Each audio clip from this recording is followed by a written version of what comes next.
Just up ahead, a record-breaking gold medal for Team USA at the Milan Cortina Olympics.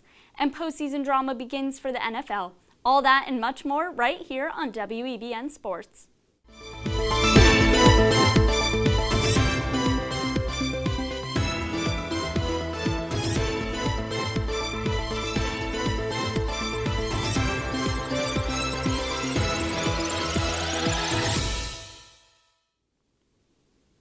Thank you for joining us tonight on WEBN Sports. I'm Chloe Fadum. Let's get right into the top stories from the sports world. Tony Clark, the executive director of the MLB Player Association, has reportedly resigned as a federal investigation is underway against him and the MLBPA for alleged financial misconduct.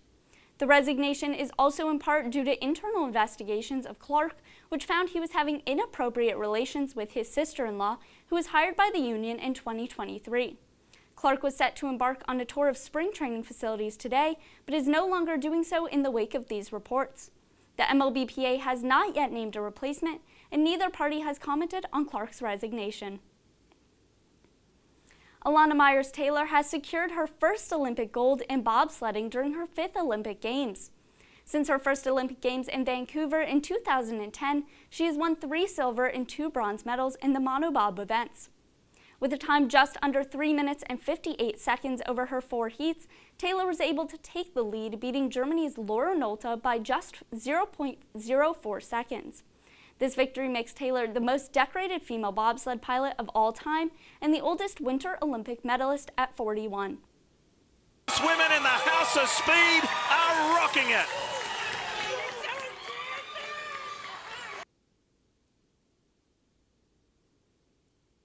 Breaking news out of the NFL. NFL Network insiders report that the New England Patriots linebacker coach Zach Core has been promoted to defensive coordinator. Core served as interim DC for the majority of the 2025 season, while Terrell Williams battled prostate cancer. Now cancer-free, Williams has moved into a high-ranking role within head coach Mike Vrabel's staff. At 37 years old, Core served as a defensive assistant for the New York Giants in 2024 and worked under Vrabel with the Tennessee Titans from 2020 to 2023. NFL Network insiders have reported that the Cleveland Browns are hiring Atlanta Falcons defensive pass game coordinator Mike Ruttenberg as their new defensive coordinator. The hiring comes after former Browns defensive coordinator Jim Schwartz resigned after not being chosen to be the team's next head coach. Todd Monken was selected as the Browns head coach this past January. With more news from the NFL, we'll head to our correspondent Kelly Egan, who has the latest. Thanks, Chloe. The Miami Dolphins released star receiver Tyreek Hill yesterday. This puts an end to Hill's 4-year run with the Dolphins. Hill's cut comes after his knee injury back in September that took him out of the season. Hill's release is one of several major cuts that the Dolphins announced yesterday, the others including offensive lineman James Daniels and receiver Nick Westbrook-Ikhine. Cleveland Browns safety Ronnie Hickman was assaulted yesterday morning in the lobby of a New York City hotel.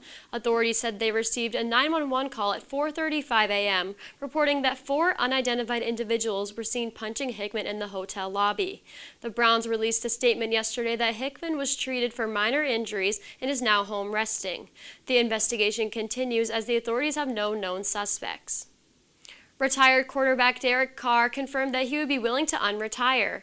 On Thursday, Carr said on his podcast, Homegrown, that he would be willing to get back on the field if he was in healthy condition and had a chance to win the Super Bowl. Carr retired in May of 2025 after playing for the Saints for 2 seasons and the Raiders for 9 seasons. Since Carr retired due to an injury with 2 years left on his contract, any team interested in adding Carr would have to negotiate a trade deal with the Saints. That's all I have for the NFL. Back to you at the desk. Coming up, the Stars were out for the NBA's annual All-Star Weekend and a shakeup in the men's college basketball standings. Stay tuned for more.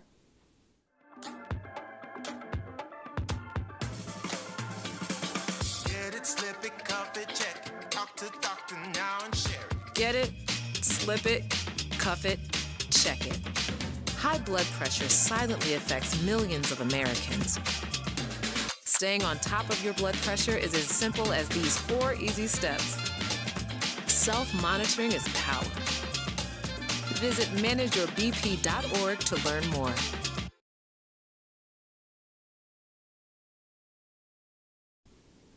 Welcome back to WEBN Sports. The NBA All-Star Game took place on Sunday, highlighting key players and teams within the league. 3 teams participated in the All-Star Game: Team World, Team USA Stars, and Team USA Stripes. Led by Anthony Edwards, Cade Cunningham, Devin Booker, Jalen Duran, Tyrese Maxey, and more, Team USA Stars ultimately won the round-robin style tournament 47-21 in the championship game. With more news from the NBA, we'll head to our correspondent, Gina Simeone. Thanks, Chloe. Former Nuggets coach Doug Moe died today at 87 years old after a long battle with cancer. He coached for 15 years and was named NBA Coach of the Year in 1988.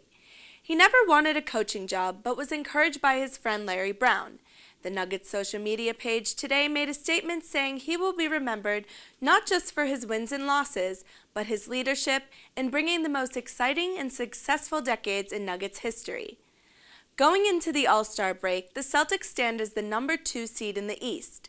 The Celtics have exceeded expectations, having a top 2 offense and a top 3 net rating.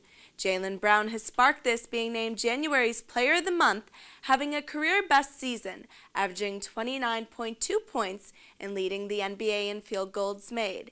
That's all I have for the NBA. Back to you at the desk. Michigan basketball has reclaimed the #1 ranking in the USA Today Sports Men's Basketball Coaches Poll of the top 25 teams. After 5 weeks at the top, Arizona fell 2 games, surrendering their #1 spot in the rankings to the Michigan Wolverines, who are currently riding a 10-game win streak.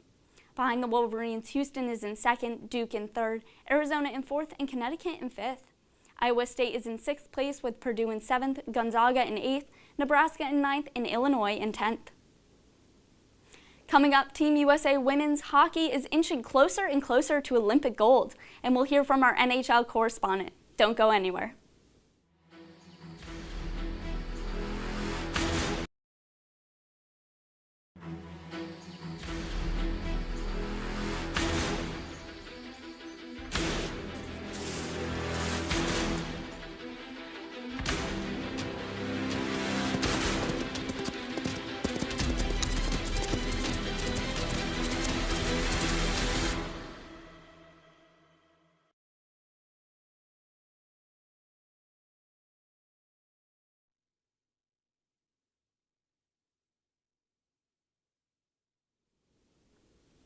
Welcome back to WEBN Sports. The San Jose Sharks have put forward Jeff Skinner on unconditional waivers as a way to terminate his contract. If Skinner remains unclaimed by a team after the unconditional waiver period ends, he will become an unrestricted free agent, allowing him to look for a new team. The Sharks signed Skinner to a 1-year, $3 million contract this past offseason.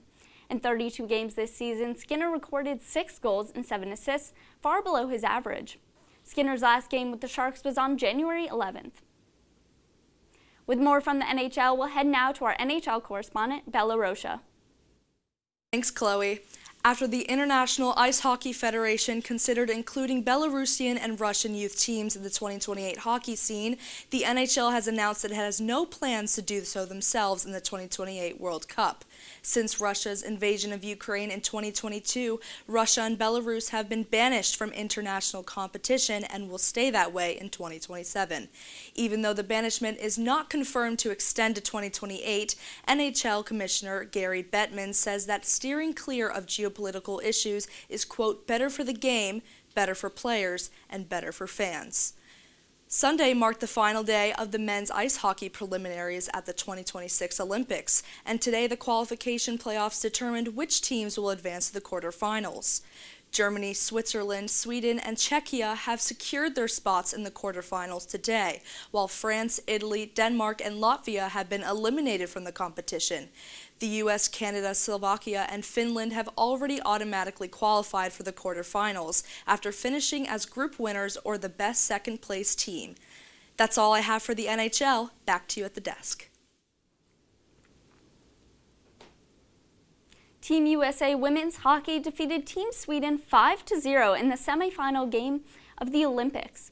After the first period, the United States was ahead 1-0, but took off with the puck in the second, scoring 4 additional goals. Score! Abby Murphy. 3-0, United States. Team USA boasted 5 different scores, and goaltender Erin Frankel recorded her 3rd consecutive shutout. The team has not allowed a goal in 16 straight periods and has outscored their opponents 31-1 during the Olympics. The gold medal match between Team USA and Team Canada will take place Thursday afternoon in Milan. Thank you for joining us tonight on WEBN Sports. We hope you'll join us again next week for more sports news. Have a good night.